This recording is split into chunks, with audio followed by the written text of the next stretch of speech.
Hello students, आज हम पढ़ने वाले हैं सर्कुलर मोशन के एग्जांपल्स के ऊपर में कुछ न्यूमेरिकल्स। तो ये जो पहला न्यूमेरिकल हम देख रहे हैं ये एक मोटरसाइकिलिस्ट का है जो वेल ऑफ डेथ हम कंसिडर करते हैं, जिसे हम मौत का कुआं बोलते हैं, उस पर ये डिपेंड रहेगा। देखिए न्यूमेरिकल पढ़ लेते हैं। A motorcyclist to be treated as point mass, उसको हम पॉइंट मास कंसिडर करते हुए चलेंगे, is to undertake horizontal circle inside the cylindrical wall of wheel।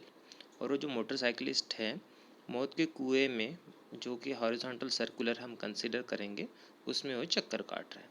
और उस मौत के कुएं की जो रेडियस है, इनर रेडियस वो दिया है 4 मीटर।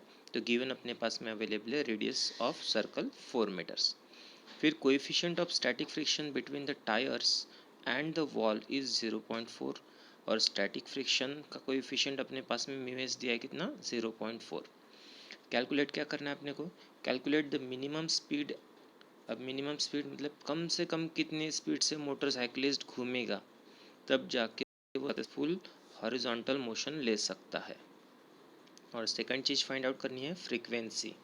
अब कौन सी फ्रीक्वेंसी रहेंगी उसके घूमने की, necessary to perform the stunt. अब वो मौत के कुएं में घूमेगा तो उसकी फ्रीक्वेंसी कितनी रहनी चाहिए वो भी पता करना।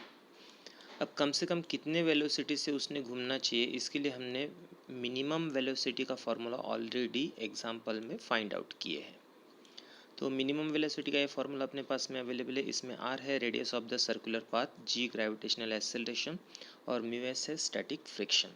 इन सभी की वैल्यूज़ जब हम पुटअप करते हैं और आंसर सॉल्व करते हैं तो हमारे पास में मिनिमम वेलोसिटी आती है 10 मीटर पर सेकंड। मतलब कम से कम 10 मीटर पर सेकंड से घूमेगा तो ही वो सक्सेसफुल सर्कुलर मोशन ले सकता है। अब हमें और एक चीज़ फाइंड आउट करनी है, फ्रीक्वेंसी। अब फ्रीक्वेंसी अगर फाइंड आउट करनी है अपने को, तो फ्रीक्वेंसी के लिए हमें फाइंड आउट करना पड़ता है पहले टाइम पीरियड। तो फिलहाल हम वेलोसिटी का एक फार्मूला जो अपने को पता है, velocity equal to displacement upon time period. तो टाइम के फॉर्म में इसको ला लेते हैं, time period equals to displacement upon velocity. Displacement, अब एक चक्कर काटने का डिस्प्लेसमेंट मतलब सरकमफरेंस कितना है, ट्वाइस पाई आर। वेलोसिटी अपने पास में अवेलेबल है, मिनिमम वेलोसिटी हम यूज़ करेंगे इसमें। ट्वाइस पाई आर में आर की वैल्यू पता है, मिनिमम वेलोसिटी की वैल्यू हमने ये ले ली है। तो इस तरह से टाइम पीरियड निकला है। जब टाइम पीरियड निकलेगा तभी तो फ्रीक्वेंसी निकलेंगी, क्योंकि टाइम पीरियड का रेसिप्रोकल होता है फ्रीक्वेंसी। तो time period equal to 1/n होता है। टाइम पीरियड अपने पास में अवेलेबल है कितना, 8 पाई अपॉन 10। 1/n का हमने रेसिप्रोकल कर दिया तो n आ जाएगा फ्रीक्वेंसी, इसका भी रेसिप्रोकल हो गया तो ये हो गया 10/8 पाई। अब इसको जब हम 10 और पाई की वैल्यू रख देंगे 3.14, तो ये कैलकुलेट करते हुए 0.4 निकलेगा। और ये क्या है, फ्रीक्वेंसी। फ्रीक्वेंसी का यूनिट क्या रहेगा, रिवॉल्यूशन पर सेकेंड। इस तरह से हमने फ्रीक्वेंसी और इसकी मिनिमम वेलोसिटी दोनों चीज़ हमने फाइंड आउट कर लिए है। और एक न्यूमेरिकल हम देखने वाले हैं। इस न्यूमेरिकल में हम कंसिडर करेंगे ग्रामोफोन। ग्रामोफोन एक पुराना डिवाइस है जिसके थ्रू हम साउंड के रिकॉर्ड्स बजाते थे, मतलब म्यूज़िकल वो इंस्ट्रूमेंट है। जैसे आज के केस में सीडी प्लेयर होता है, वैसे पुराने ज़माने में ग्रामोफोन रहता था। उसमें क्या, एक सर्कुलर डिस्क रहती थी और उस सर्कुलर डिस्क के ऊपर में एक पॉइंट रख के उसके थ्रू साउंड आउटपुट निकलता था और ये सर्कुलर डिस्क हमेशा मोशन में रहती थी। तो क्वेश्चन पढ़ लेते हैं। Coefficient of static friction between the coin and the gramophone disc. अब ये जो ग्रामोफोन डिस्क है इसके ऊपर में रखा है एक कॉइन, और कॉइन और ग्रामोफोन डिस्क इसके बीच में अगर फ्रिक्शन होगा तो उस फ्रिक्शन का कोएफिशिएंट ऑफ फ्रिक्शन दिया है अपने को 0.5। तो अवेलेबल है म्यू एस इक्वल टू 0.5। फिर बोला है radius of the disc is 8 centimetre. अब ये पूरी डिस्क है, इस डिस्क की रेडियस कितनी दिया है अपने पास में, 8 सेंटीमीटर। सेंटीमीटर को हम मीटर में कन्वर्ट कर लेंगे। Initially the centre of the coin is 5 centimetre away from the centre. अभी जो कॉइन रखा है 8 सेंटीमीटर पर तो नहीं रखा है, 8 सेंटीमीटर इस डिस्क की रेडियस है। स्टार्टिंग में कॉइन कितने सेंटीमीटर पे रखा है, 5 सेंटीमीटर पे रखा है। तो स्टार्टिंग का रेडियस अपने पास में अवेलेबल है कितना, 5 centimetre. At what minimum frequency will it start slipping from there. अब ये पूछा है कि ये जो कॉइन है यहाँ से अगर जब ये ग्रामोफोन की डिस्क घूमेगी तो कॉइन स्लिप होना स्टार्ट हो जाएगा। तो स्लिप होना स्टार्ट हो जाएगा तो कितने फ्रीक्वेंसी पर वो स्लिप होगा, ये अपने को फाइंड आउट करना है। फिर उन्होंने और एक चीज़ पूछा है, by what factor will the answer change. बाद में आंसर चेंज होगा, लेकिन किसके लिए? If the coin is almost at the rim. अब पहले देखो क्या बोला है, कॉइन कहाँ पे रखा है? पाई सेंटीमीटर पर। बाद में उन्होंने बोला है कॉइन को एकदम एंडिंग में रखते हैं रिम पर, तब उसके फिसलने की फ्रीक्वेंसी क्या रहेंगी? दोनों फ्रीक्वेंसी हमें फाइंड आउट करनी है। तो स्टार्टिंग में कॉइन कहाँ पे रखा है? Pi centimetre. तो centre of coin is pi centimetre away from the centre of the disc. Starting की ये रेडियस हमें कंसिडर करनी पड़ेगी। When the disc is rotates, the coin on the disc experience centrifugal force। अपने को पता है कि जब ये डिस्क रोटेट होंगी तो ये कॉइन स्लिप होगा। क्यों स्लिप होगा? क्योंकि इसके ऊपर में क्या लगेगा? सेंट्रीफ्यूगल फोर्स लगने वाला है और ये बाहर के डायरेक्शन में जाने वाला है। और अगर ये बाहर स्लिप आउट होकर नहीं जाएगा तो फिर इसको रोक के रखने का काम कौन करेगा? फ्रिक्शन।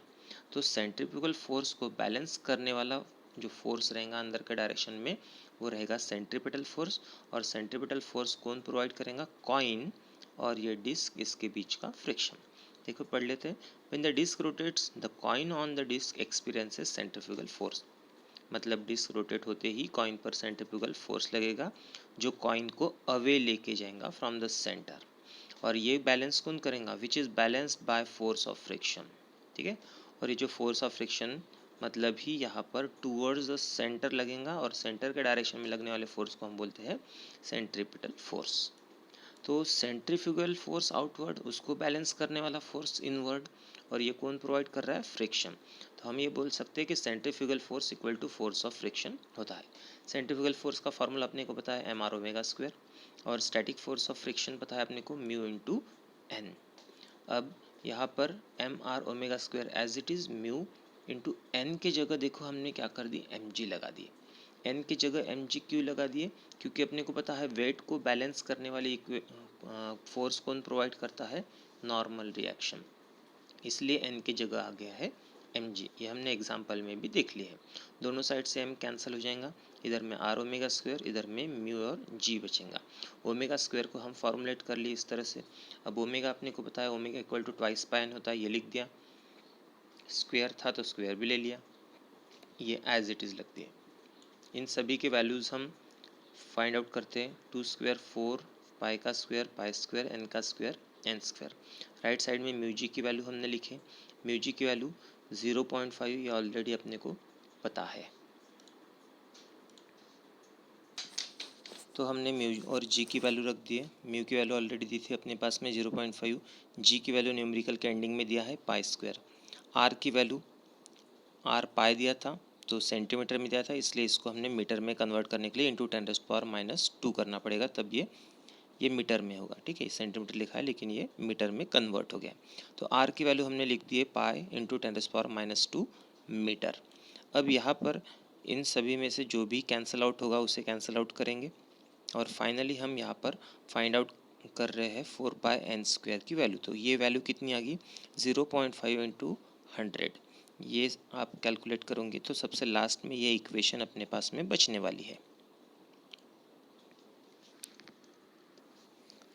अभी जो 4πn² है इक्वल टू 50 अपने को मिल गए। यहाँ से हम फ्रीक्वेंसी के लिए n को इस साइड में रख देंगे, बाकी वैल्यू शिफ्ट कर देंगे।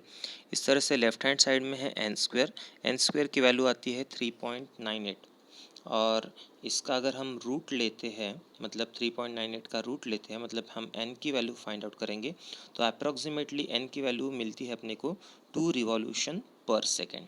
तो ये स्टार्टिंग का रिवॉल्यूशन अपने पास में, मतलब स्टार्टिंग की फ्रीक्वेंसी मिल गई अपने पास में, इसलिए हम इसे लिख रहे हैं n1 कितना मिला? 2 RPS। अब हम कॉइन को रखने वाले रीम पर, कॉइन को हम रीम पर मतलब एंडिंग में रखेंगे, और रीम की रेडियस अपने पास में अवेलेबल थी 8 सेंटीमीटर। तो अभी नई रेडियस अपने पास में है 8 सेंटीमीटर, जिसको हम मीटर में कंसिडर करेंगे। If the coin is almost at the rim, जब हमने कॉइन को रिम पे रख दिए तब क्या हो गया? सेम ही कंसेप्ट हम यूज़ करेंगे। कॉइन जब स्लिप होगा तो स्लिप होने के साथ में उसके ऊपर में सेंट्रीफ्यूगल फोर्स लगेगा। सेंट्रीफ्यूगल फोर्स को बैलेंस करने के लिए towards the centre centripetal force लगता है, और सेंट्रीपिटल फोर्स कौन प्रोवाइड करेगा? Friction between coin and gramophone disc. इस तरह से centrifugal force equal to static force of friction हमने कंसिडर कर ली। सेंट्रीफ्यूगल का फॉर्मूला अपने को पता है, static force of friction mu into N अपने को पता है। एन को हम फिर से रिप्लेस करेंगे mg से, फिर दोनों साइड के m कैंसिल आउट हो गए और यहाँ से r को भी हमने शिफ्ट कर दिया। इस तरह से omega square equal to mu S G upon R आ गया। Omega equals to twice pi पता है, उसका हमने स्क्वायर ले लिए। ये वैल्यूज़ एज इट इज़ हमने रख दिया। अब यहाँ पर वैल्यूज़ हम पुटअप करेंगे। 2 स्क्वायर 4 हो गया, पाई स्क्वायर एन का भी स्क्वायर आ गया। म्यू की वैल्यू अपने को पता थी, जी की भी वैल्यू पता है पाई स्क्वायर, आर की वैल्यू अपने को अभी पता है 8 सेंटीमीटर, उसको हमने मीटर में ले लिए। इनको कैलकुलेट करते हुए हमने एन स्क्वायर के फॉर्म में इसको ला लिए। एन स्क्वायर इक्वल टू ये टर्म आ गई है और यहाँ से सिर्फ एन मतलब इसका जब हम रूट लेंगे तब अप्रॉक्सीमेटली वैल्यू आ रही है अपने पास में 1.56 रिवॉल्यूशन पर सेकेंड। तो ये सेकंड रेडियस के लिए हमने फाइंड आउट किया, इसलिए इसे हम बोलेंगे N2 सेकंड फ्रीक्वेंसी। और कितनी आई सेकंड फ्रीक्वेंसी? 1.56 रिवॉल्यूशन पर सेकेंड। अब हमें क्वेश्चन में और एक चीज़ पूछा है कि एक रेशो पूछा है, मतलब इस फॉर्म में पूछा है कि by what factor will the answer change. कौन से फैक्टर से आंसर चेंज होगा, लेकिन कब?